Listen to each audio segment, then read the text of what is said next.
L'État du Mato Grosso, le Far West brésilien, est le champion toute catégorie de l'agro-industrie.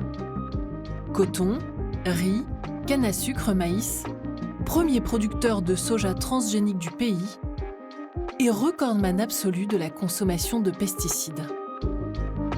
Le Mato Grosso n'est jamais que le premier de la classe d'un pays champion mondial des agrotoxiques, comme les appellent ceux qui dénoncent cet empire de la chimie.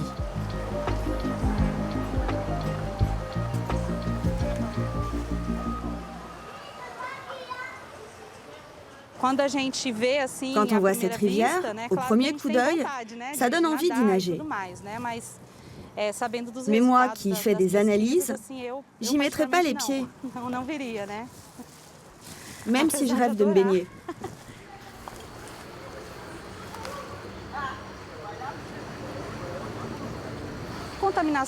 La contamination chimique ne se voit pas, elle n'est pas visible. On dirait que la rivière est bien conservée et propre, mais en faisant une analyse chimique en laboratoire, on détecte les résidus. C'est l'une des caractéristiques de certains pesticides, c'est qu'ils sont extrêmement persistants dans l'environnement, et notamment dans l'eau.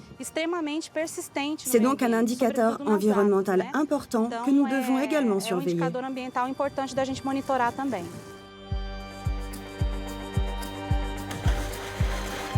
Avec 3669 pesticides autorisés, le Brésil est un véritable Eldorado pour les multinationales, principalement européennes.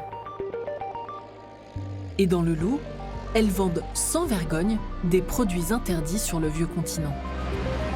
Elles font des milliards avec la vente de pesticides extrêmement dangereux et qui sont pour la plupart interdits chez nous. 20% de la population intoxiquée au Brésil sont des enfants, des jeunes de 0 à 19 ans. Il y a même des bébés. Nous sommes face à une forme d'infanticide. Attendez, là, il y a un truc qui ne va pas. On ne va pas faire une forteresse européenne en protégeant les citoyens européens pour améliorer leur santé et détruire la santé des Brésiliens, etc. Il y a quand même un problème aussi d'éthique et de déontologie. Et donc on importe des produits qui ont été fabriqués avec ces pesticides dangereux et on se retrouve avec des résidus de ces pesticides qui sont interdits en Europe mais qu'on retrouve dans nos assiettes en France, en Allemagne et dans les autres pays européens. Eh bien, il y a une très bonne raison et ça s'appelle l'argent.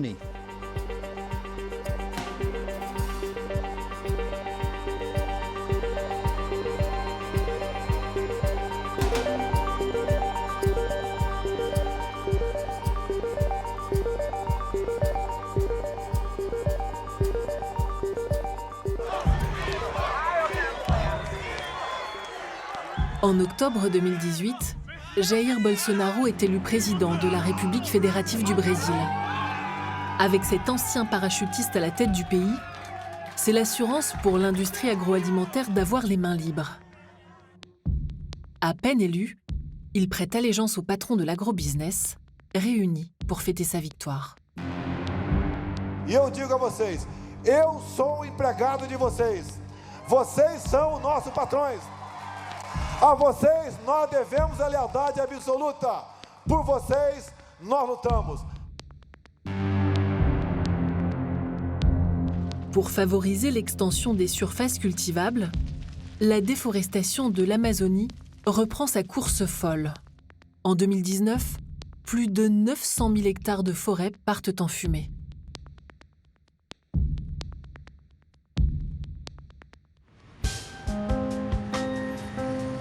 Alors que l'Europe s'en émeut, dans les couloirs du pouvoir, à Brasilia, une autre tragédie se joue. Aujourd'hui, nous assistons à une autorisation record de nouveaux produits au Brésil. Le gouvernement de Bolsonaro a déjà autorisé plus de pesticides que ça n'a été le cas dans toute notre histoire. La quantité a déjà doublé. Dans certains cas, il y a même une menace de réautoriser des pesticides qui avaient été interdits au Brésil. C'est un immense retour en arrière que nous vivons aujourd'hui. Un royaume empoisonné, mais surtout un formidable marché pour les multinationales. dont 3 géants européens. Le Suisse Syngenta et les Allemands BASF et Bayer, qui a absorbé Monsanto en 2018. Loin des usines qui fument, leur communication met en scène un monde où le bonheur est dans le pré, baigné d'air pur et de produits sains. Une sorte de planète idéale qui dessine le futur d'une agriculture durable. I think it's really important that agriculture not only feeds the world, but also does it in a way that takes care of our planet. À L3, ces multinationales ont réalisé en 2019 plus de 150 milliards d'euros de chiffre d'affaires. Elles aimeraient que ça ne se sache pas trop. Mais une ONG suisse, installée à Lausanne, ne l'entend pas de cette oreille. What? Way too expensive. I need lower prices. I don't care how. Public Eye enquête depuis 50 ans sur les dérives des multinationales suisses dans les pays émergents. L'association vient de publier une cartographie du business mondial de Syngenta et de ses concurrents Bayer et BASF. Le marché des pesticides, c'est un marché qui est extrêmement lucratif, des dizaines de milliards chaque année, mais qui est extrêmement secret. Et il y a très peu de données, très peu de chiffres sur les ventes de pesticides. Les entreprises étaient toujours capables de se camoufler derrière le fameux secret des affaires, parce que ces données ne sont pas publiées, elles sont confidentielles. Et c'était effectivement la première fois qu'on arrivait à réaliser une cartographie complète de ces exportations. Et les chiffres donnent le vertige. En 2018, l'Union européenne a exporté plus de 80 000 tonnes de pesticides, pourtant interdits sur son sol. Et 90% de ces produits viennent d'usines installées sur le vieux continent. Royaume-Uni, Italie, Pays-Bas, Allemagne, France, Belgique ou encore Espagne. Entière, donc, des ventes réalisées en 2018 étaient des pesticides dits extrêmement dangereux, donc cancérogènes, tueurs d'abeilles, perturbateurs endocriniens. On parle au total de plus de 40 pesticides différents, substances, molécules dangereuses, interdites dans nos champs, qui ont été approuvées à l'exportation cette année-là, pour un volume total de plus de 80 000 tonnes. Ce n'est pas des petits volumes, ce n'est pas des petites quantités, c'est massif. Hypocrisie, cynisme. En tout cas, une stratégie du double standard qui s'épanouit à merveille sur le marché brésilien. Retour au Mato Grosso, à travers un paysage sans vie. Les champs de soja et de coton, à perte de vue, ont remplacé le cerrado, la forêt d'origine. Aucun animal dans ces champs animés par un unique balai, celui des pulvérisateurs de pesticides. Sur Terre, ou depuis les airs, ici les épandages par avion sont autorisés. En Europe, ils sont interdits depuis longtemps.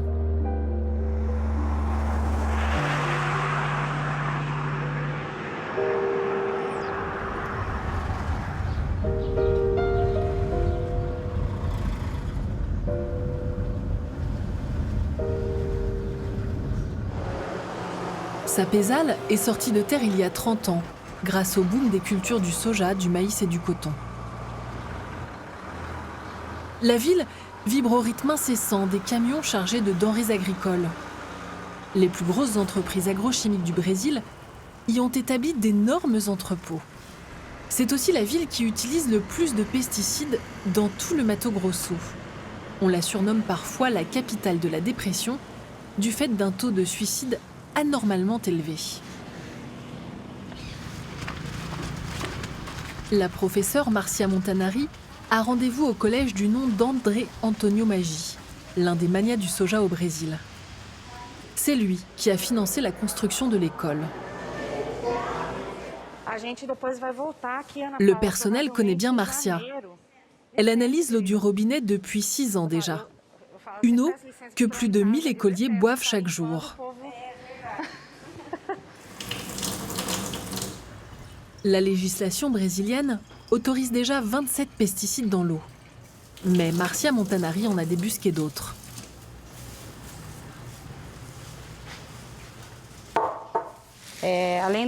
En plus des 27 résidus de pesticides que la législation autorise pour l'eau potable, nous évaluons les pesticides les plus utilisés dans le Mato Grosso.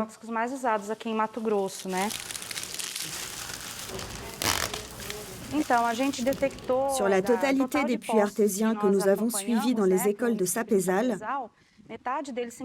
50% d'entre eux présentaient des résidus de pesticides.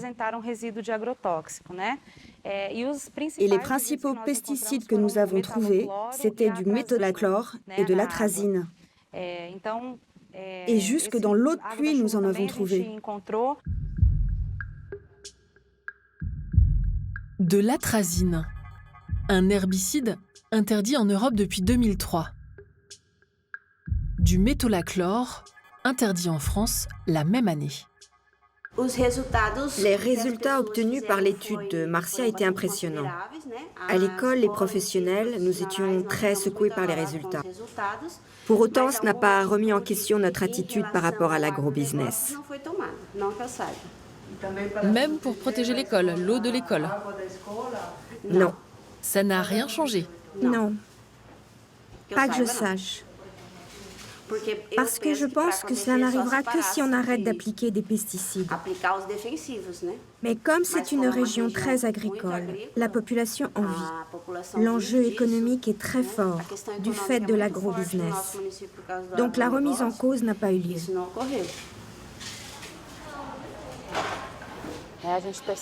On se rend compte qu'il y a une grande dépendance des élus locaux à l'agrobusiness. C'est un sujet très sensible pour la communauté et la municipalité.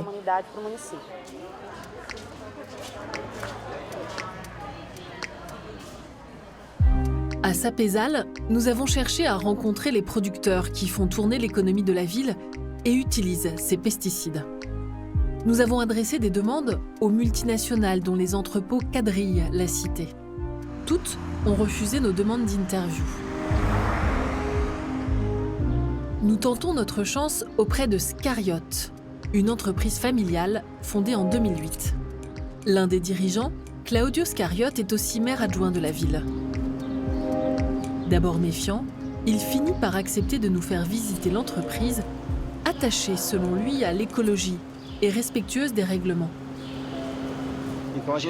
Une grande partie de notre démarche consiste à préserver l'environnement. Dans nos rivières ici, l'eau est si claire qu'on peut voir à 10 mètres de fond. Pourquoi? Parce qu'on ne peut pas cultiver aux abords des rivières. Il existe ce qu'on appelle des zones de protection permanente. Nous, les producteurs, devons avoir conscience qu'aucun pesticide ne doit être jamais épandu au bord des rivières. C'est pourquoi nos eaux sont propres. Allons voir les silos. Ici, on alterne la production de maïs et de soja. Venez ici, vous pouvez filmer, c'est du maïs. Dans les silos, les derniers quintaux attendent d'être vendus. Pour cette production, Claudio Scariot utilise tous les produits chimiques proposés par l'industrie. Vous utilisez de l'atrazine pour le maïs? Quoi donc? De l'atrazine. De l'atrazine? Oui. Après le soja, avant de planter le maïs, il faut nettoyer la terre. C'est absolument nécessaire? C'est nécessaire. L'atrazine, on en utilisait beaucoup plus dans le passé. Aujourd'hui, on en utilise moins. Pourquoi? On mélange du glyphosate avec de l'atrazine. Aujourd'hui, nous utilisons la moitié de ce qu'on utilisait avant, et cela fait le même effet. Mais je pense qu'on va avoir des problèmes l'an prochain, parce qu'il n'y en aura plus, ils sont en rupture de stock. Pour remplacer le glyphosate, l'agro-industriel pense utiliser un herbicide équivalent, le paraquat. Mais ce produit est loin d'être idéal. Jusqu'à présent, nous n'avons encore pratiquement rien utilisé. À partir de l'année prochaine, si on manque de glyphosate, nous pourrons nous en servir à la place. Mais le paraquat est très volatile dans les applications. Si vous l'utilisez et que les conditions météo ou de vent ne sont pas bonnes, vous risquez de tuer la culture d'un voisin. Mais le paraquat vient d'être interdit. C'est un problème pour vous? Tout évolue. Hier encore, je parlais de ce problème de paraquat, et là, j'ai pas trop compris ce qui va changer. S'il vient à être interdit quand nous manquons de glyphosate, qu'est-ce qu'on va utiliser? L'importation a doublé, probablement parce que le marché avait compris que cette interdiction serait inévitable. Donc le Brésil maintenant a un stock énorme et la difficulté, c'est interdire la vente de ces stocks. Sinon, on fait quoi de ces substances? Pour l'instant, on continue à les utiliser sans se poser de questions. Et au royaume du soja et des pesticides, on s'arrange, y compris avec les réglementations. Sur le bord de la route, un pulvérisateur épand des produits chimiques. Il est hors la loi, car il ne respecte pas les distances légales de sécurité. Regardez, le pulvérisateur est à moins de 50 mètres de la route. C'est très près de l'autoroute, et d'ailleurs, on n'a pas le droit de planter du soja aussi près de l'autoroute, et encore moins de pulvériser. C'est vraiment une situation très dangereuse du point de vue sanitaire.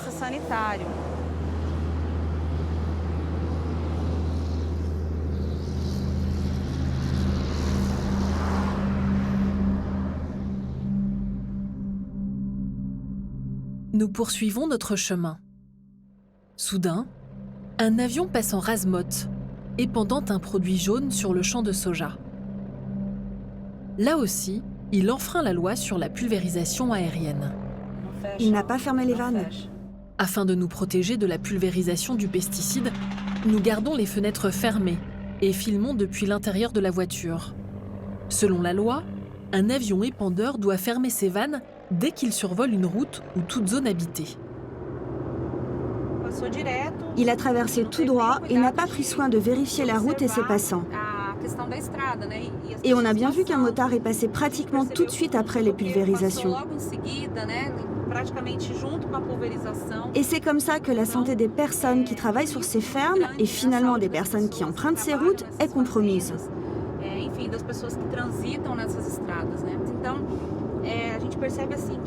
On se rend compte qu'il y a un manque de respect et même du mépris pour la législation brésilienne.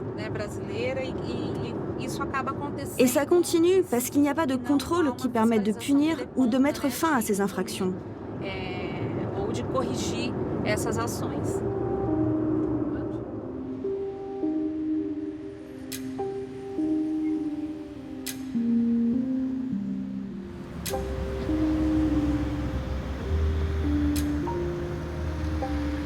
À Sapezal, nos questions sur les pesticides semblent avoir déplu à Claudio Scariote. Je regrette d'avoir filmé avec vous ce matin, même le peu qu'on a fait. Mais pourquoi? Qu'est-ce qu'on peut faire pour arranger ça? Je vous ai donné quelques informations juste sur le fonctionnement de la société, mais pour ce qui est de l'agronomie, de la technique, je ne peux pas en parler comme ça.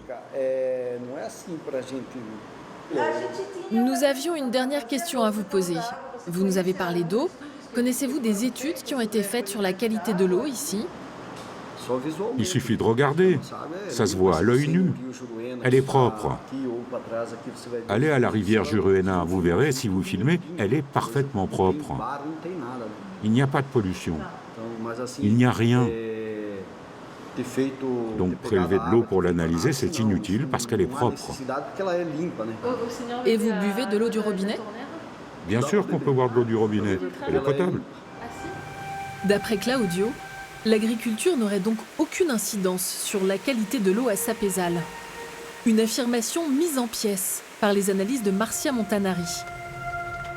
À Sapezal, la chercheuse a détecté 40 pesticides différents. Ils sont présents dans 56% des prélèvements d'eau de pluie et 83% des échantillons d'eau du robinet.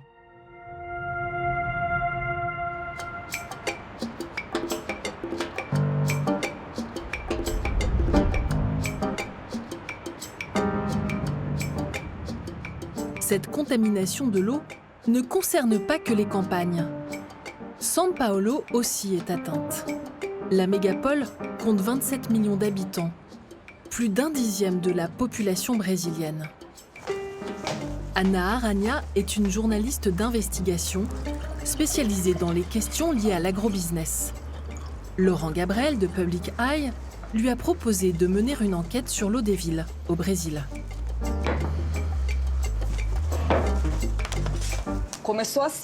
Cela a commencé par un appel téléphonique. Laurent m'a expliqué qu'il faisait une enquête sur les pesticides. Et il m'a demandé « Vous buvez de l'eau du robinet ?» Et j'étais un peu étonnée par cette question parce que pourquoi ne devrais-je pas boire d'eau? Il m'a répondu qu'il pensait qu'il y avait des pesticides dedans. J'étais enceinte et cela m'a effrayée.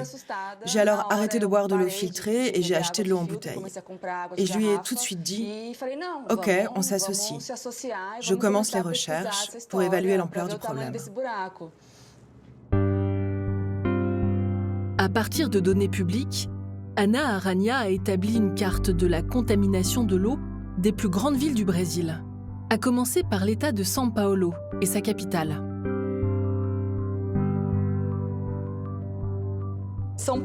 Alors, à São Paulo, ma ville, la première chose qui a attiré mon attention a été la question de l'atrazine. En fait, il y en a dans l'eau de la ville. Et les données entre 2014 et 2017 montrent que la totalité des 27 pesticides testés étaient présentes dans l'eau de São Paulo. Tous ont été détectés. Et parmi ces 27 pesticides, 19 sont interdits en Europe. Ainsi, l'eau que boivent les Brésiliens ne serait pas considérée comme potable sur le vieux continent.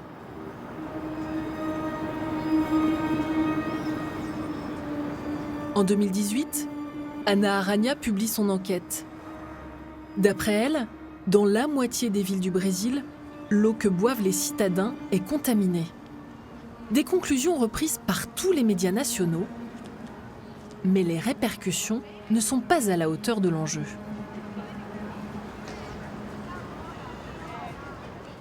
D'un point de vue personnel, cela m'a alarmée. Mais une fois de plus, ça m'a donné ce sentiment que j'ai en tant que journaliste au Brésil depuis que j'ai commencé à travailler et qui est très déroutant. On révèle aux gens une réalité très grave, mais elle peine à s'inviter dans le débat public. Cette enquête a pourtant eu beaucoup de répercussions. Nous avons eu plus d'1 demi-million de visites sur notre site Internet. Plusieurs médias l'ont reprise, plus de 400 en tout. Ils nous ont contactés et ils ont fait des articles régionaux sur ce qu'était la réalité de leur ville. C'était excellent, sauf qu'après ça, la discussion est morte. Ça s'est arrêté là. Les substances les plus fréquemment utilisées sont le paraquat et l'atrazine, deux substances actives produites essentiellement par Syngenta et dont le Mato Grosso est un énorme consommateur. Ces deux molécules, créées dans les années 60 en Suisse, avaient conquis la planète à la fin du XXe siècle, malgré leur réputation sulfureuse. Toujours autorisée au Brésil, l'atrazine est interdite dans l'Union européenne depuis 2003. L'atrazine, c'est de nouveau un bel exemple de cette hypocrisie européenne parce qu'au début des années 2000, il a été interdit en Europe parce qu'on a constaté qu'il polluait les nappes phréatiques et du coup l'eau potable. Encore maintenant, presque 15-20 ans après, c'est l'un des pesticides les plus détectés dans l'eau potable en Europe. C'est un perturbateur endocrinien, c'est-à-dire que c'est un pesticide qui, même à des très faibles doses, peut perturber votre système hormonal et affecter le système reproducteur. Tous ces pesticides interdits concernés par notre enquête, ce sont toutes des substances qui ont été utilisées en Europe, mais retirées du marché, car les autorités européennes ont conclu que les dangers et les risques posés par ces substances étaient trop élevés. Toxique pour la santé et pour l'environnement, l'atrazine évoque le souvenir d'une catastrophe survenue à Bâle en 1986. Un incendie se déclare dans un entrepôt de la firme Sandoz où sont stockés des produits agrochimiques. Pendant plus de 2 heures, les flammes jaillissaient dans le ciel bâlois à plus de 50 mètres de hauteur. Pour éviter une explosion encore plus monstrueuse, des milliers de litres de pesticides sont déversés en catastrophe dans le Rhin, dont 400 kg d'atrazine. Le fleuve est considéré comme pollué de façon irréversible. Ce Tchernobyl suscite la désolation et une immense colère.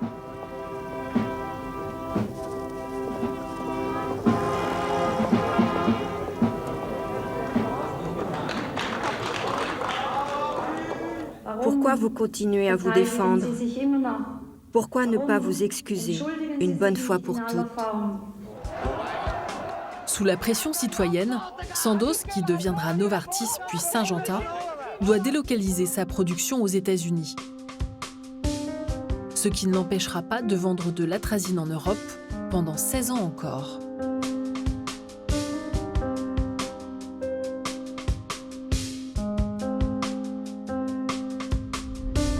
Comme pour l'atrazine, l'utilisation du paraquat est elle aussi interdite dans l'Union européenne, mais pas sa production. Fabriqué en Angleterre, il représente en 2018 un tiers des volumes de pesticides interdits en Europe mais exportés vers le reste du monde. Le paraquat, c'est un herbicide extrêmement toxique qui a été développé dans les années 60. Pour vous dire, c'est-à-dire que ça fait bientôt 60 ans que ce pesticide est sur le marché. C'est un herbicide qui est si toxique que si vous avalez une seule cuillère à café, c'est la mort garantie. C'est un herbicide qui est responsable de milliers d'empoisonnements chaque année dans les pays en développement, des agriculteurs qui appliquent cet herbicide sans aucune protection et qui inhalent le produit ou sont exposés à travers la peau. Et pourtant, le paraquat est toujours autorisé dans certains pays. Pour comprendre cette aberration, il faut chercher du côté des procédures d'évaluation et de mise sur le marché de ces produits. Partout dans le monde, elles sont confiées à des agences publiques, comme l'EFSA, l'agence européenne en charge de la sécurité alimentaire.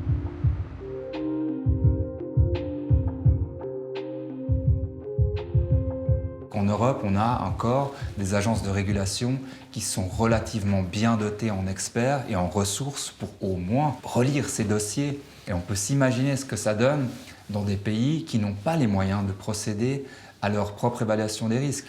Et en général, dans les pays en développement, on a en moyenne à peu près 3 personnes, entre 0 et 3 personnes, parce que dans certains pays, il n'y en a pas.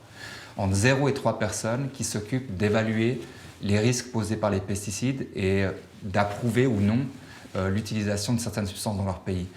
Dans l'Union européenne ou aux États-Unis, on parle d'entre 100 et 300 personnes qui font ce travail. Et même quand on a 100 ou 300 personnes, on a des sérieuses questions qui se posent parce que les données sont fournies par l'industrie. Les fabricants de pesticides sont en quelque sorte juges et parties. Ce sont eux en effet qui réalisent et fournissent aux agences d'évaluation les études sur la dangerosité éventuelle de leurs pesticides. Rien d'inquiétant à cela pour Géraldine Cutasse, dirigeante du syndicat européen des industriels de l'agrochimie. Bien sûr, les données sont fournies par les industries parce que c'est une demande de la régulation. Nous devons présenter ces études scientifiques aux agences d'évaluation et on parle de milliers de pages par dossier. Donc, bien sûr, nous fournissons ces données. Maintenant, je ne crois pas qu'il y ait un déficit de capacité d'analyse de la part des autorités d'évaluation. C'est vraiment l'un de leurs arguments pour défendre leur métier, c'est-à-dire qu'ils disent mais les pesticides, c'est l'un des secteurs les plus régulés au monde, il n'y a aucun problème. Circuler, rien à voir. Et c'est là qu'il y a un gros mensonge là derrière, c'est qu'en fait tout ce système d'évaluation des risques des pesticides, il est basé sur des études qui sont réalisées par l'industrie elle-même sur ses propres produits et qui sont confidentielles. C'est-à-dire que vous, moi, un universitaire, un chercheur ne peut pas aller vérifier si ce qui est présenté au régulateur tient debout. Et à chaque fois que ces études ont pu être rendues publiques, d'une manière ou d'une autre, suite à une décision de la justice ou suite à des enquêtes en cours de la part des régulateurs ou des tribunaux américains notamment, à chaque fois, on a constaté des irrégularités et des fraudes.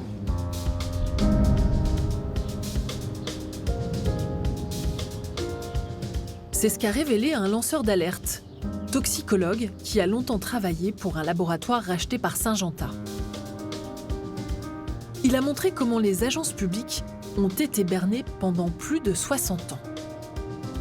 John Eilings a prouvé que la société ICI, devenue Zeneca puis Syngenta, avait falsifié des données sur son herbicide vedette, le paraquat.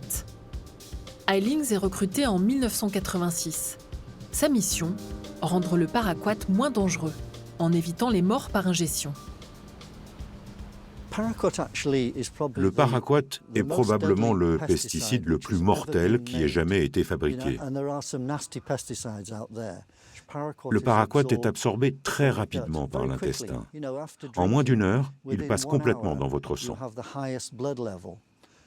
Donc on s'est dit, si on peut faire en sorte que le paraquat ne reste pas dans l'estomac, ce serait une bonne solution. Je savais qu'il y avait un agent vomitif dans la formulation.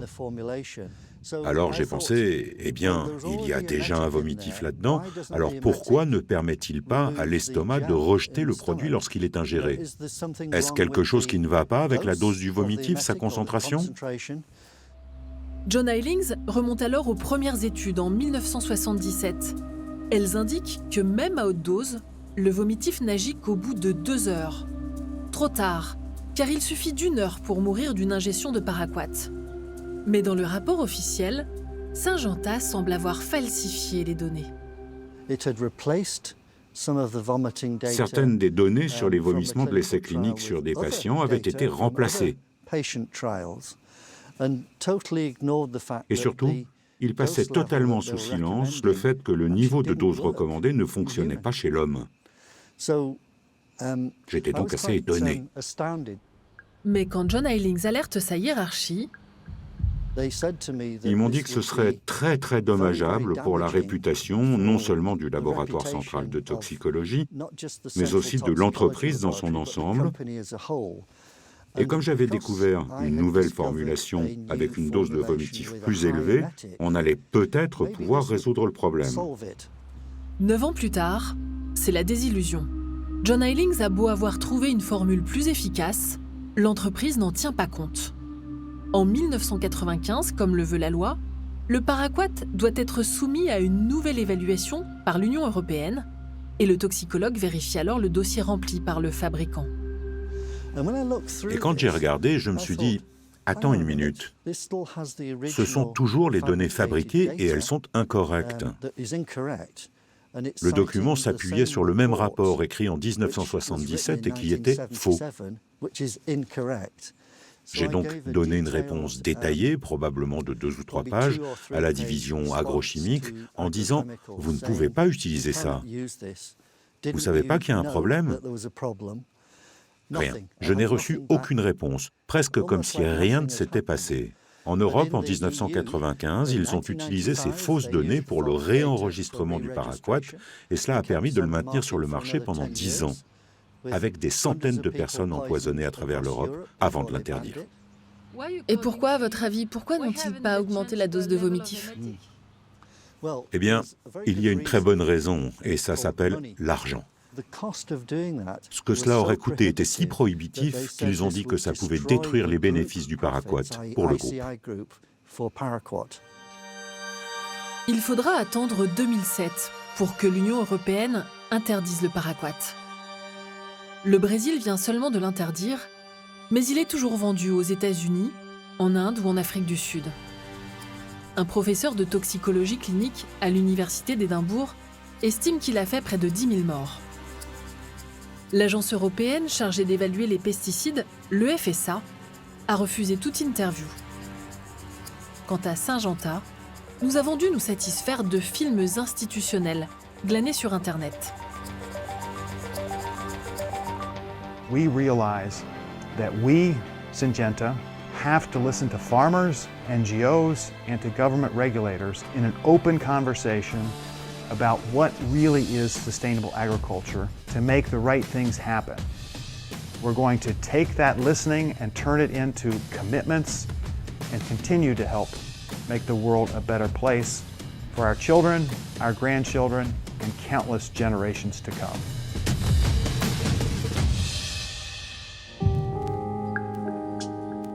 C'est donc entendu, les multinationales travaillent pour le bien de l'humanité et donc aussi pour la santé des Brésiliens. Journalistes et chercheurs ont beau démontrer le contraire, il leur est difficile de se faire entendre. Face à eux, il y a la puissance de persuasion et les moyens d'un énorme lobby qui sait faire vibrer les cordes sensibles. L'agrobusiness s'offre ainsi les services du plus célèbre des Brésiliens, Pelé. Eu passei a maior parte da vida dentro do campo. Hoje, a minha maior alegria é ver o meu país campeão em outro campo. O campo da agricultura. O time Agro Brasil faz bonito lá fora e aqui dentro também. Comida boa, saudável e barata.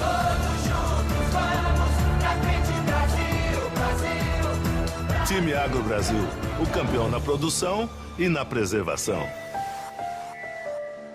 C'est un discours très très fort et présent dans tous les médias qui dit que l'agrobusiness est bon pour le Brésil et en réalité c'est le contraire.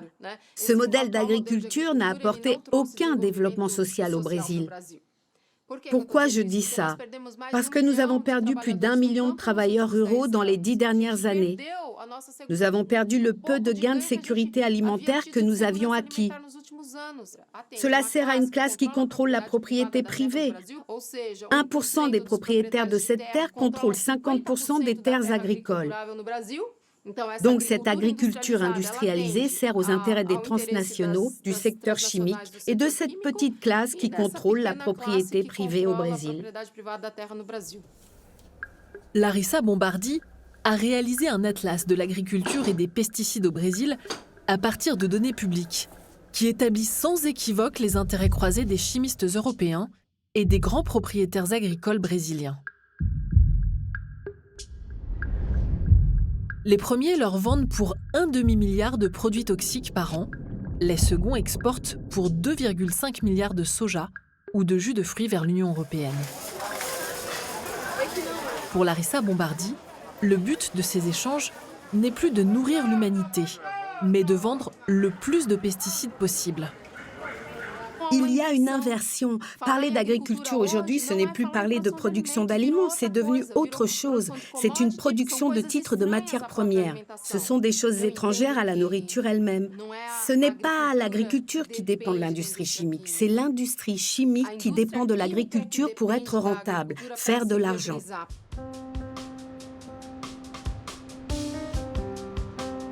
Jair Bolsonaro a encouragé ce phénomène. À peine élu en 2019, le nouveau président se rend au Parlement et nomme au poste de ministre de l'Agriculture une championne de l'agrobusiness, l'ancienne chef de file des députés qui en sont issus, Tereza Cristina. Primeiro, os parabenizo por ter indicado a senhora Tereza Cristina para ser a nossa ministra. Uma pessoa excepcional que tem demonstrado garra e competência para buscar soluções para o poder.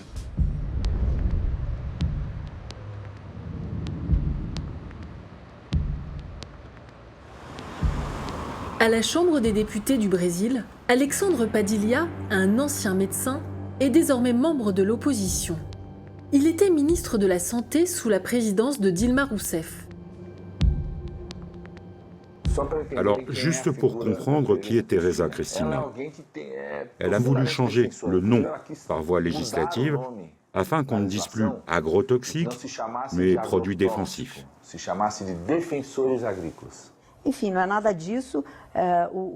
En fait, les pesticides, on peut les appeler des défensifs.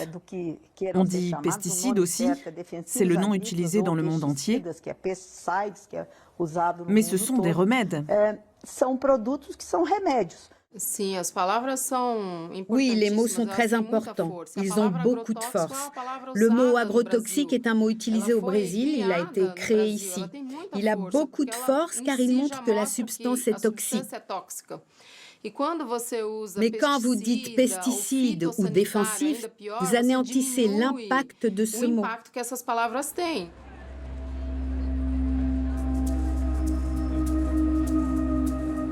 En avril 2019, Tereza Cristina se présente devant les députés. L'occasion pour Alexandre Padilha d'interpeller la nouvelle ministre de l'Agriculture. Madame la ministre, pourquoi est-ce que je m'inquiète? Dans 4 villes de l'État du Mato Grosso, dans l'eau que les enfants boivent à l'école, on a trouvé une quantité absolument injustifiable de pesticides, dont l'atrazine, qui est clairement cancérigène. Madame la ministre, ou le ministère de l'Agriculture conteste-t-il ces études? Oui, je les conteste. Le ministère de l'Agriculture conteste ces études réalisées dans le Mato Grosso, car les niveaux détectés sont en dessous pour ce qui concerne les pesticides agricoles. La ministre, sans vergogne, préfère incriminer les petits agriculteurs. C'est le grand problème de l'intoxication des paysans, et en particulier des petits paysans qui n'ont pas reçu de formation afin d'utiliser ces produits, en les appliquant avec des vêtements appropriés, avec un équipement adéquat, en lavant bien leur équipement et en évitant de fumer. Parfois, ces gens fument pendant l'application des produits. Et avec la cigarette, ils finissent par ingérer le produit chimique qu'ils sont en train d'épandre. Sa défense des pesticides lui vaut un surnom, la muse du poison. Pendant des mois, nous avons sollicité son interview, en vain.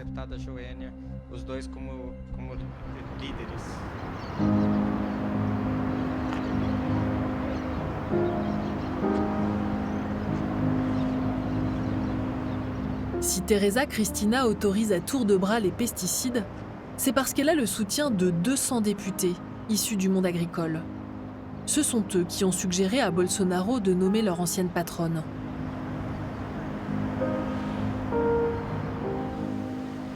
Nous allons tenter de les rencontrer à l'IPA, l'Institut Pansar Agro, un think tank financé par les fabricants de pesticides. Tous les mardis, députés du Front parlementaire agricole et lobbyistes s'y retrouvent pour discuter des futures lois et donner des interviews aux journalistes. Pendant 2 mois, nous avons demandé à rencontrer leur chef de file.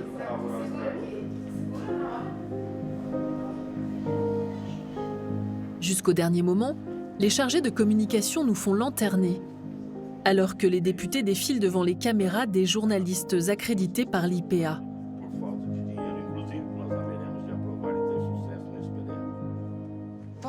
Pourquoi les autres font des interviews avec tous les députés et pas nous? Ah, mais eux, ce sont des partenaires du Front parlementaire agricole, vous comprenez? La raison pour laquelle ils font une interview, c'est qu'il y a un partenariat. Le groupe parlementaire ruraliste, sans aucun doute, est le plus grand parti de droite du pouvoir économique au Brésil aujourd'hui. Ce sont des familles qui, pendant des générations, décennie après décennie, ont dominé le pouvoir politique dans les campagnes et qui cherchent à influencer l'agenda du pays au Congrès. Depuis l'approbation des pesticides jusqu'au retrait des règles environnementales. Et ils dialoguent avec d'autres groupes pour gagner en popularité. Ils sont étroitement liés aux programmes conservateurs anti-avortement, aux misogynes, aux homophobes. Ils sont aussi très associés au programme de libération des armes à feu. On les surnomme le banc des 3 B, pour bœuf, balle et Bible. Après 2 heures d'attente, nos espoirs sont définitivement douchés. Et donc on doit encore attendre un peu pour l'interview? L'information qu'on m'a donnée, c'est qu'il ne vous parlera pas. Officiellement, il n'y a pas d'interview. Pas d'explication à ce refus, mais il faut dire qu'à l'IPA, comme au plus haut niveau de l'État, les grands propriétaires n'éprouvent pas le besoin de se justifier, y compris à la Cour suprême. Un de ses juges, Gilmar Mendes, est pourtant au centre d'un scandale environnemental. Mendes n'est pas que magistrat, c'est aussi un grand propriétaire, entre autres d'une exploitation de 611 hectares. Rancho Alegre, dans le Mato Grosso. Il cultive du soja, mais au mépris de la législation. Il épand des pesticides à proximité des sources du fleuve Paraguay, qui sont en train de s'assécher. Cette zone est pourtant officiellement protégée. À Diamantino, au ministère régional de la Justice, un jeune procureur a cherché à faire respecter la loi. Mal lui en a pris. J'ai appris que l'inspecteur de l'institution, qui était chargé de vérifier ma conduite en tant que procureur de justice, que le juge l'avait appelé depuis son bureau à Brasilia. et qu'il m'avait insulté, me traitant de fou dans une cage. Il lui a dit qu'il fallait prendre des mesures. Le jeune procureur organise une audience publique pour enjoindre les cultivateurs à réduire les pesticides dans cette zone protégée. Seul le juge Mendes refuse de respecter la loi. Ce crime de lèse-majesté vaut au procureur Zapia une enquête disciplinaire. D'après ce que l'enquête a établi, j'aurais abusé de mes pouvoirs. J'aurais une animosité contre le juge. Et à cause de cela, je l'aurais persécuté. J'ai pris 19 mesures. Aucun des autres propriétaires n'a signalé une quelconque irrégularité pouvant donner lieu à une sanction disciplinaire. Seul le juge l'a fait. Je considère donc cette peine comme une injustice, parce qu'elle me punit précisément pour avoir exercé mon devoir, pour avoir fait ce pour quoi je suis payé.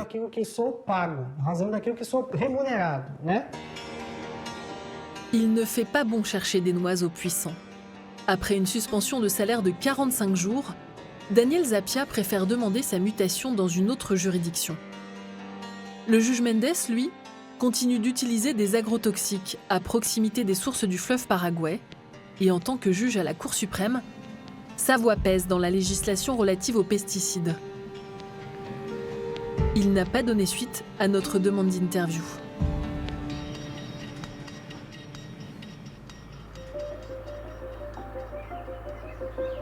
Après des mois d'enquête, à essuyer des refus, nous avons décroché un rendez-vous avec l'un des plus grands propriétaires terriens du Brésil, dans le nord-est du pays, à la frontière des États du Ceará et du Rio Grande do Norte. Des champs de melons à perte de vue, 30 000 hectares, l'équivalent d'un terrain de 17 km sur 17. Agricola Famosa est le plus grand producteur de melons et de pastèques du Brésil et l'un des principaux exportateurs au monde. 9 000 ouvriers y travaillent. Un petit empire dirigé par Luis Roberto. Venez, je vous emmène au bureau. Luis Roberto joue la transparence et organise une visite complète de l'exploitation. Première étape, l'usine, où chaque jour en saison, 1 million de melons arrivent directement des champs pour être préparés et emballés.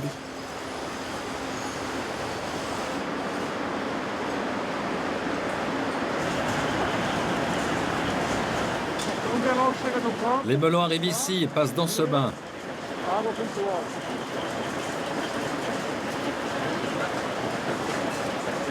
C'est du chlore? Oui, oui. Pourquoi faire? Pour tuer les bactéries, c'est un bactéricide. 65% de la production part à l'exportation. La majorité des clients sont européens. Maintenant, ces cagettes sont prêtes et selon la variété et la marque, elles partent chez différents clients dans différents pays. Donc si c'est l'Allemagne, cela va chez Lidl ou chez Aldi. En Grande-Bretagne, c'est Tesco ou Marks & Spencer. En France, ça part chez Carrefour et ainsi de suite. Nous livrons aussi aux champs. Bref, nous fournissons directement tous les supermarchés européens. C'est notamment parce que ses clients sont européens qu'il a accepté de nous recevoir. Les ouvriers appliquent sur les queues de melon de l'imazalil, une substance qui fait débat. Interdite en France, elle est tolérée pour les produits importés. Le personnel porte masques et gants.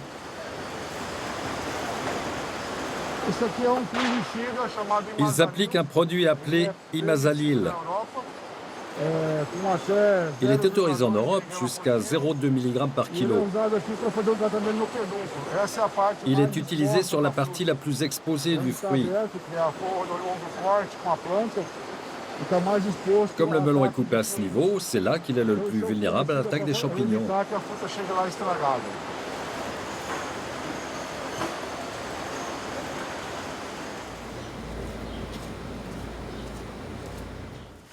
Alex Carlos est le responsable qualité d'Agricola Famosa. Il nous montre les tests réalisés par un laboratoire privé européen sur des échantillons de fruits avant leur départ vers l'Union européenne. Voici un exemple de nos contrôles, pour s'assurer que tous les produits que nous livrons, que nous vendons, sont exempts de toute contamination et de tout écart par rapport à la réglementation, tant au Brésil qu'en Europe. Dans les analyses, nous signalons à Luis Roberto la présence d'imidaclopride, un pesticide interdit dans l'Union européenne. Regardez, c'est la molécule d'imidaclopride. Alex, la molécule Alex, la molécule d'imidaclopride. Interdit depuis 2020 en Europe. C'est interdit en Europe? C'est ça. Ça, c'est le texte européen. C'est pas approuvé. Non approuvé. Là-bas, en Europe. Et pourquoi n'est-il pas approuvé? Vous pouvez nous montrer? Quelle est la raison? Dites-nous, Alex. Si vous recherchez dans les lois ici, vous devriez trouver pourquoi. Mais ça doit être pour des questions environnementales. Si ça avait à voir avec la santé des humains, on ne nous permettrait pas d'acheter ce produit. Alex Carlos finit par trouver le texte européen qui justifie l'interdiction de l'imidaclopride. Risque pour les pollinisateurs autres que les abeilles mellifères. Oui, voilà les études qu'ils ont prises comme base pour prendre cette... Au Brésil, en revanche, ce produit est autorisé. Alex Carlos nous montre maintenant le texte de loi brésilien. Produit Provado, imidaclopride, groupe chimique des néonicotinoïdes, classe insecticide de la société Bayer et classe toxicologique et environnementale 4. Dans cette logique, l'imidaclopride serait toxique pour les abeilles européennes, mais inoffensif pour leurs cousines brésiliennes. Donc pas de problème pour Luis Roberto, il peut exporter ses melons en toute légalité. L'Europe utilise un principe de plus en plus répandu, le principe de précaution. Alors, qu'est-ce que c'est ce principe? Eh bien, par précaution, il faudrait tout arrêter. Nous allons interdire les vols aériens car les avions risquent de s'écraser. Donc, quand il y a une étude qui dit que les néonicotinoïdes pourraient être nocifs pour les abeilles, un producteur européen ne peut plus les utiliser. Mais si un Brésilien veut utiliser ce produit et nuire à ses abeilles, eh bien, c'est son problème. Mais nous allons découvrir d'autres pesticides encore plus nocifs. Où sont les pesticides ici? Vous pouvez m'ouvrir? C'est vous le responsable ici? Ils veulent filmer des stocks pour expliquer comment tout ça fonctionne. Les produits sont classés en fonction de leur dangerosité. Alors quand c'est bleu comme ça signifie que c'est peu toxique. Ici, ce n'est pas toxique, c'est juste du vert. Les produits estampillés vert et bleu ne sont pas toxiques. Parmi ces produits, le Chronos, à base de mancozeb, interdit en Union européenne depuis 2021. Le Bravonil, fabriqué par Syngenta, un fongicide qui contient du chlorothalonil, interdit en mai 2020 en Europe. Le Pirate, produit par BASF, à base de chlorphénapyr, un insecticide interdit, lui, dès 2009. Si le produit était mauvais pour la santé, vous l'utiliseriez quand même? Je ne sais pas s'il existe une étude scientifique qui prouve que c'est mauvais pour la santé. Et si c'était le cas, on ne l'utiliserait pas. Et même si c'est autorisé au Brésil? Même si c'est autorisé au Brésil? Cette question n'a pas beaucoup de sens parce que ce n'est pas moi qui fais les études pour déterminer si c'est toxique ou non. Vous comprenez? C'est pas moi qui le fais. Ce sont les agences gouvernementales et nous pensons qu'elles sont sérieuses. Luis Roberto reconnaît que la situation est ambiguë, mais il s'en remet à la loi et les textes en vigueur lui donnent le feu vert pour exporter sa production. Au risque de contribuer à un fâcheux effet boomerang.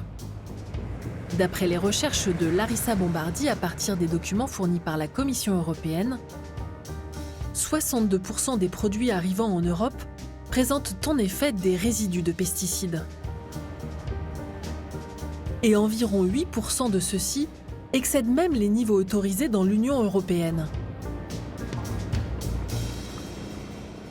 Ce qui est en train de se passer, en fait, c'est ce que j'appelle un cercle d'empoisonnement. Les agrotoxiques sont interdits dans l'Union européenne, mais sont vendus à des pays comme le Brésil. Ils sont utilisés ici, puis potentiellement repartent dans le café, dans le jus d'orange et dans les fruits tropicaux. Ils retournent en Europe. C'est clairement un élément légitime d'inquiétude pour la société civile européenne.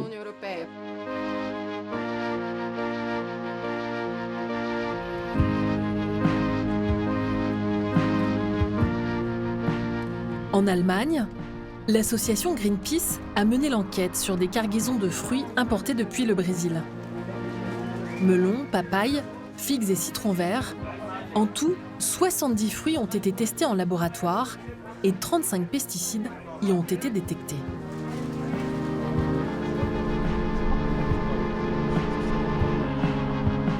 Ce qui nous a surpris, c'est que nous avons pu détecter des résidus de pesticides presque partout, dans presque tous les échantillons. Et 11 de ces 35 substances actives ne sont pas autorisées en Europe. Ça, nous, on trouve que c'est alarmant. Nous avons par exemple trouvé du chlorothalonil, qui est un fongicide qui est commercialisé au Brésil par les deux industriels Bayer et BASF. C'est considéré comme très dangereux. Ça se retrouve dans les nappes phréatiques. C'est considéré comme cancérigène et il a un effet négatif sur les animaux. Et c'est pour ça que cette substance n'est plus autorisée dans l'Union européenne. Étonnante contorsion européenne. Des pesticides interdits dans l'Union peuvent-ils être importés à condition de ne pas dépasser des limites de résidus. Pour les fabricants de produits phytosanitaires, ces limites de résidus sont un garde-fou efficace. Je comprends bien les inquiétudes des consommateurs européens par rapport à cette question. Maintenant, ce qu'il faut bien savoir, c'est qu'il y a une législation en Europe, comme dans tous les pays du monde, avec des niveaux maximum de résidus qui sont autorisés dans les produits qui sont importés. Et c'est justement ce qui garantit que les résidus de produits phytosanitaires contenus dans les importations aient une limite et ne soient pas toxiques pour les consommateurs et la santé du consommateur. Donc il n'y a aucun risque pour le consommateur européen à consommer des produits qui soient importés de n'importe quel pays du monde parce que la législation garantit que les résidus de ces produits ne sont pas toxiques pour les consommateurs.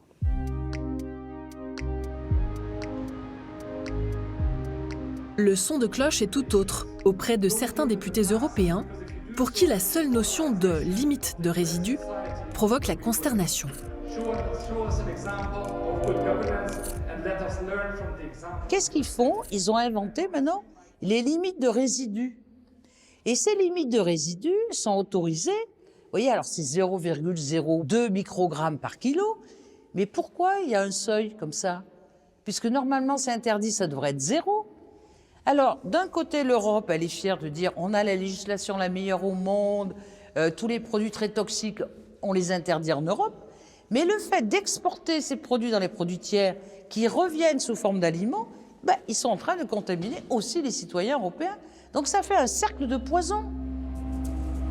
D'autant que dans son étude sur les fruits importés, Greenpeace a relevé sur certains échantillons des dépassements de ces limites de résidus. Dépassement du taux maximal, ça signifie donc, d'un point de vue juridique, qu'on n'a pas le droit de vendre le produit. Ça ne signifie pas que le produit est dangereux, mais qu'il ne doit pas être mis en circulation ou sur le marché. C'est donc pour cela que nous avons écrit aux commerçants concernés. Et nous avons également envoyé un courrier aux autorités chargées du contrôle des aliments, et nous leur avons dit « Nous avons trouvé ça et ça. S'il vous plaît, faites en sorte que cela ne se reproduise pas. » Sur les 10 distributeurs dont les denrées ont été analysées, seuls 2 se sont manifestés auprès de Greenpeace. Quant aux autorités de régulation, elles n'ont même pas pris la peine de répondre. Elles n'ont pas forcément envie de reconnaître que les frontières sont de vraies passoires pour les pesticides. Les produits en transit sont rarement contrôlés, que ce soit au Brésil lorsque les bateaux quittent le port ou dans l'Union européenne quand ils arrivent à quai. Les douanes françaises n'ont jamais donné suite à notre demande de tournage. Le contrôle, il est extrêmement faible. Le seul point de contrôle, c'est au niveau de la législation sur les résidus de pesticides dans les aliments. Et déjà ça, c'est extrêmement faible parce qu'on sait qu'il y a beaucoup de pesticides qui sont utilisés, mais qu'on ne va pas forcément détecter en tant que résidus. Et puis ensuite, il n'y a qu'une partie des denrées importées qui sont contrôlées, toute une série des importations qui échappent à tout contrôle, et puis on s'en remet à l'autocontrôle de la part des importateurs. Pour les ONG à la pointe de ce combat, la législation néglige surtout un point essentiel, ce qu'elles ont appelé l'effet cocktail, produit par la combinaison de plusieurs pesticides dans un même fruit ou légume. C'est inquiétant ce mix de pesticides. Parce que les évaluations, elles sont toujours faites sur un pesticide isolé. Mais quand on en trouve, comme nous, 5 pesticides différents dans un seul échantillon, alors ça veut dire quoi? Et là, la grande question, c'est leur effet. Ils s'additionnent, ils se multiplient, ils s'annulent. Quand vous avez toutes ces substances chimiques-là, dont une partie sont en plus des perturbateurs endocriniens, ça fait un effet cocktail qui est très difficile à mesurer, voire impossible à mesurer, parce que le nombre de combinaisons est infini, et qui va avoir une incidence sur la santé. Alors, quand on identifie un risque, qu'est-ce qu'on doit faire en face? Eh bien, on doit le minimiser, le réduire. Donc, commencer par enlever, interdire les substances potentiellement dangereuses pour la santé.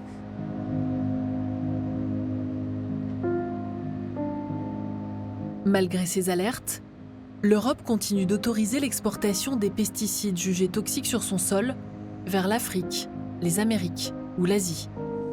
Une situation qui permet aux industriels de noyer leurs responsabilités. Les 3/4 de ces produits sont exportés vers des marchés qui ont des réglementations très strictes. Les États-Unis, le Japon, l'Australie, même le Brésil. Ce sont des systèmes réglementaires différents de l'Union européenne, mais il n'en reste pas moins très stricts. Il n'y a pas de bon ou de mauvais système, ils ont simplement des approches qui sont différentes. Ces réglementations suffisantes selon l'industrie chimique présentent pourtant de sérieuses lacunes. Retour dans le Ceará, dans le nord-est du Brésil. L'industrie fruitière s'est installée dans la région de Limoeiro do Norte au début des années 2000. Les champs de bananes ont très vite cerné les villages, comme celui de Tomé et ses 2500 habitants.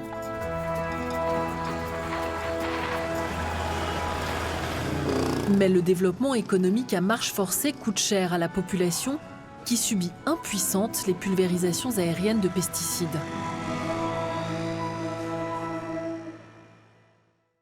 En 2008, un habitant du village, Zé Maria, décide de se battre contre ces épandages criminels. Il devient très vite une icône médiatique. C'est un combat très dur dans lequel nous sommes doublement victimes. L'agro-industrie, ici, dans la région, ne veut rien savoir. Elle veut juste tirer des bénéfices et partir avec.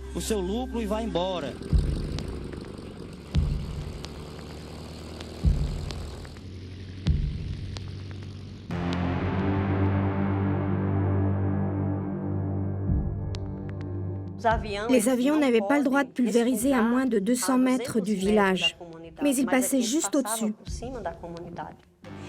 Et les gens trouvaient ça beau quand l'avion passait, laissant cette traînée blanche derrière lui. Les gens sortaient de chez eux pour voir ça.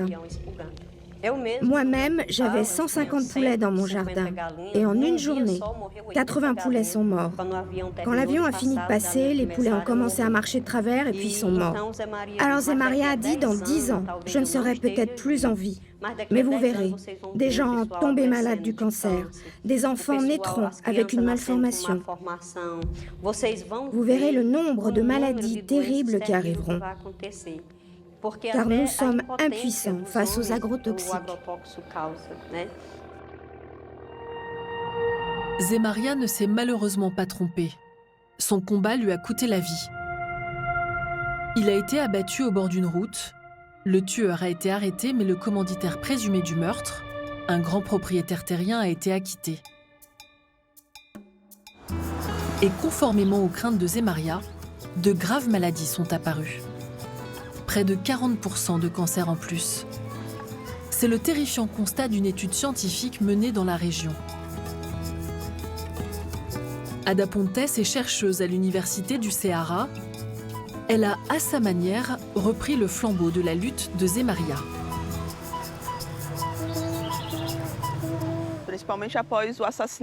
Après le meurtre du leader communautaire Zé Maria do Tomé en 2010, les gens avaient très peur de se confier à moi.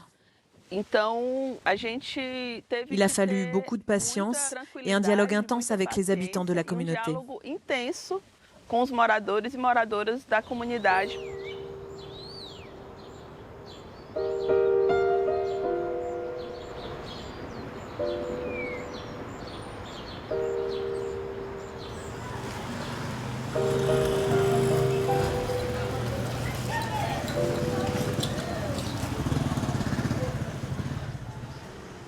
Lucia est la maman d'une petite fille souffrant de puberté précoce.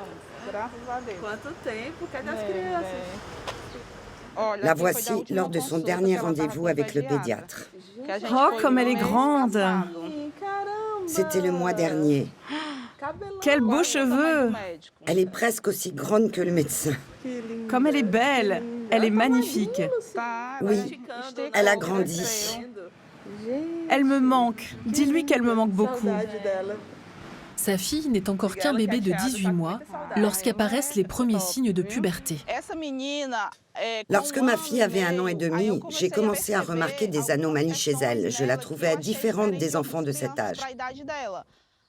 Sa poitrine était comme dure. Nous avons fait plusieurs tests et on a découvert qu'elle avait en effet les seins formés et une activité hormonale précoce. À 8 ans, elle a déjà tous les poils pubiens. Elle est déjà bien développée. Il n'y avait aucun moyen de la guérir.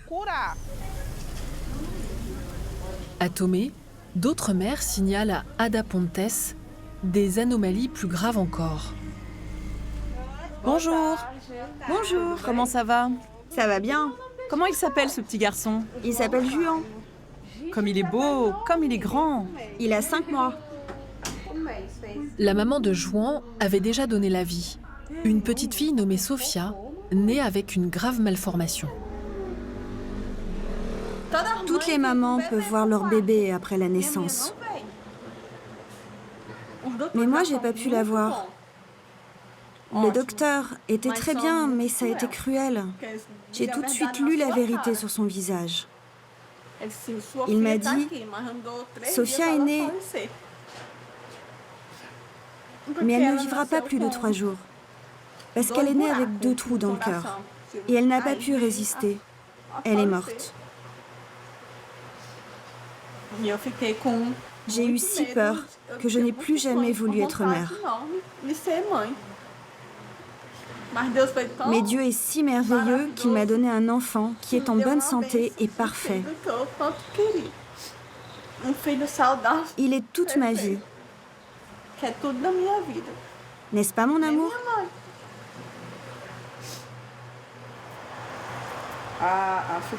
La fille de Jenny avait une malformation cardiaque congénitale. Il y a plusieurs facteurs qui ont sans doute déterminé cette maladie. Des facteurs génétiques, des facteurs familiaux et des facteurs environnementaux.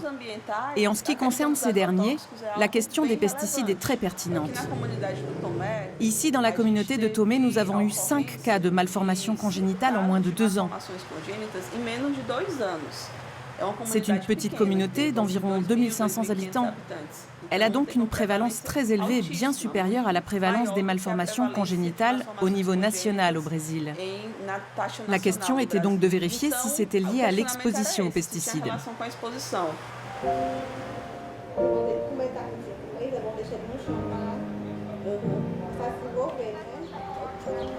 Ada Pontes a fait des recherches sur l'exposition de ces familles aux pesticides avant la naissance de leurs enfants. Les résultats sont édifiants. Lucia travaillait dans une école, entourée par des champs, aspergés de pesticides.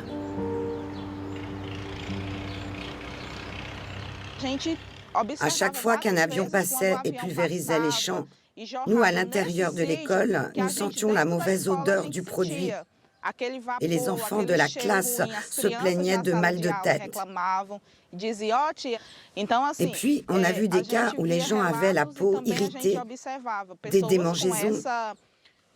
des éruptions cutanées et également de nombreux maux de tête et des nausées.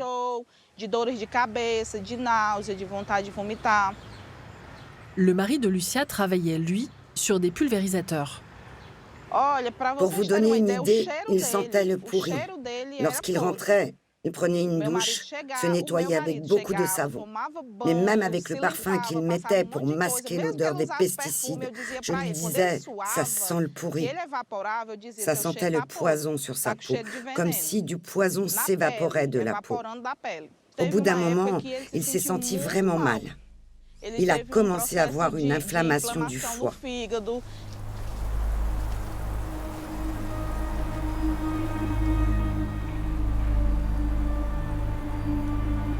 Dieni, la mère de la petite Sofia, morte peu après sa naissance, s'est retrouvée sous une pluie de pesticides au tout début de sa grossesse, lors du survol d'un épandage aérien. Son mari, lui aussi fréquemment exposé, ne souhaite pas s'exprimer devant notre caméra.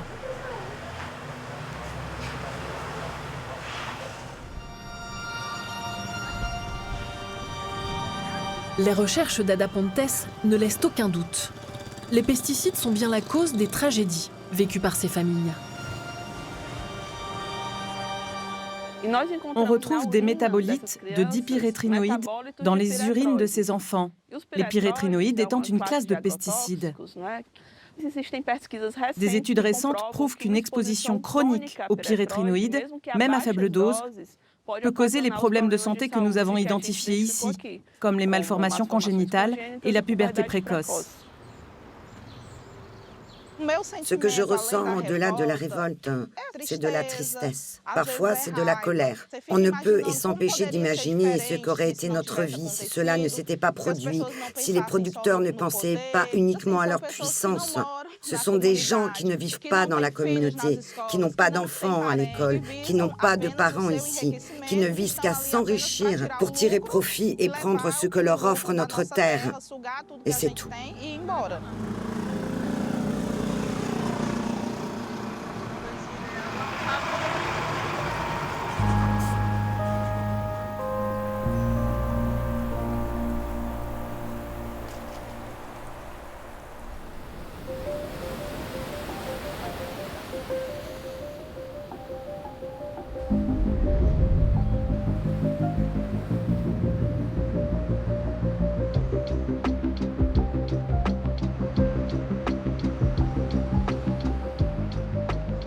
Parfois, le combat politique paye.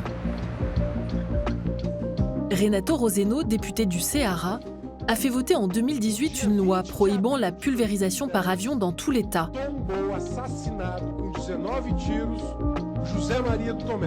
Cette victoire a poussé les grands exploitants à la contre-attaque. La stratégie de l'agro-industrie consiste à renverser la loi devant la Cour suprême parce qu'elle ne veut pas que la même loi soit votée dans d'autres États. Il y a plusieurs autres parlements dans d'autres États qui discutent des mêmes lois qui sont très inspirées de ce que nous avons fait ici. Et si nous gagnons devant la Cour suprême, évidemment, cela encouragera les autres États à faire adopter les mêmes lois. Autre révolution, le député Roseno propose désormais d'en finir avec un scandale fiscal. Les pesticides ne font l'objet d'aucune taxe. Si vous allez à la pharmacie et achetez de l'aspirine, vous payez au moins 17% de taxes. Si vous achetez du glyphosate, vous ne payez aucune taxe. C'est tellement absurde, c'est honteux. C'est-à-dire que l'État encourage la production et la consommation de pesticides. Et il voudrait enfin, en bonne logique, que cessent les doubles pratiques de l'Union européenne. Pourquoi ce qui est interdit en Europe peut être utilisé ici? C'est de l'hypocrisie. Ce modèle néolibéral, cette division internationale de l'économie, a généré ce qu'on appelle ici des zones sacrificielles. Les endroits où on a délocalisé les activités les plus dangereuses. Et qui paie la facture? La santé publique. Il faut donc que l'Union européenne revoie ses normes commerciales et ne permette pas à ces transnationales d'exporter ici les pesticides qu'elles ne peuvent pas vendre là-bas.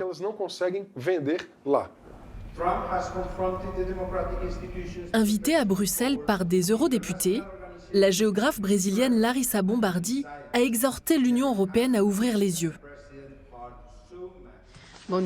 Bonjour. Tout d'abord, c'est un plaisir d'être ici.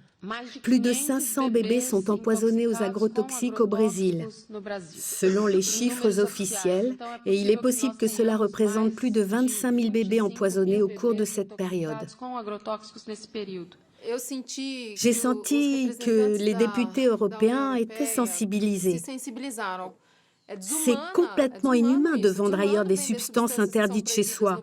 Nous, on vaudrait moins que les autres? La population au Brésil a moins de valeur?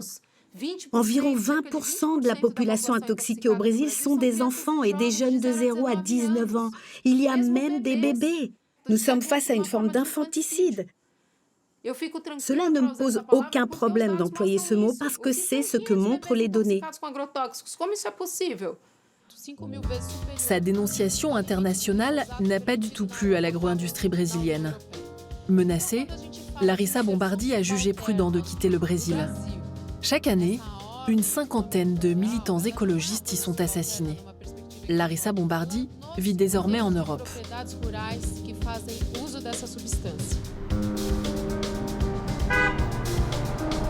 À Bruxelles, les députés ont envoyé un courrier à la Commission européenne pour mettre fin à ce cercle d'empoisonnement. Mais pour moi, l'industrie chimique à l'heure actuelle, pour moi, c'est des criminels. Il faut le combat des députés européens pour dire « Attendez, là, il y a un truc qui ne va pas ».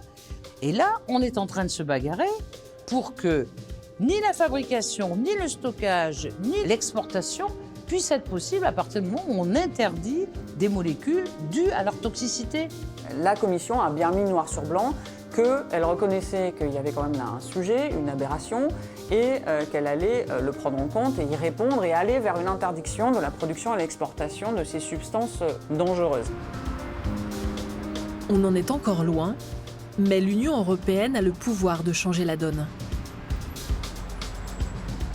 L'interdiction d'importer des denrées alimentaires produites avec des pesticides interdits, c'est un puissant facteur de changement sur place. C'est-à-dire que quand les exportations de café ou d'orange vers l'Europe sont bloquées à la frontière parce qu'elles contiennent des résidus de substances interdites en Europe, là, ça peut provoquer un réel changement sur place vers des méthodes plus douces et plus sûres de production.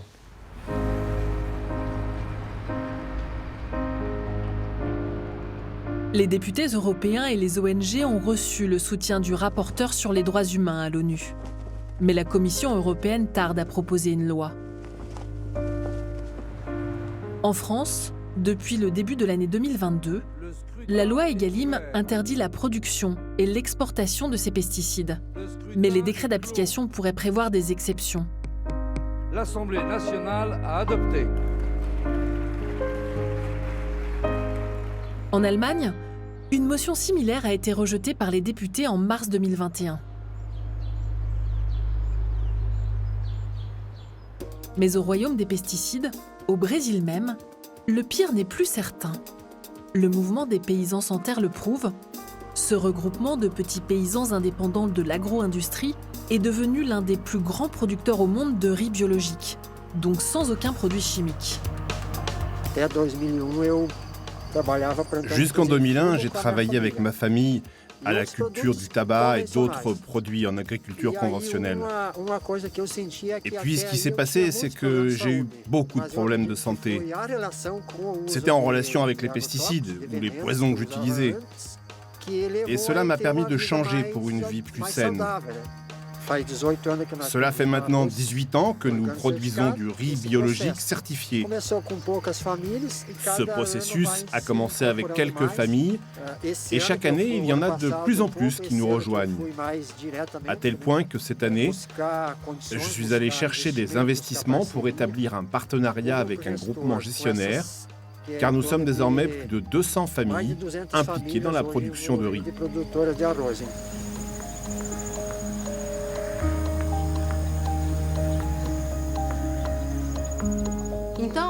C'est une grande conquête. C'est une lutte guidée par l'idée de justice.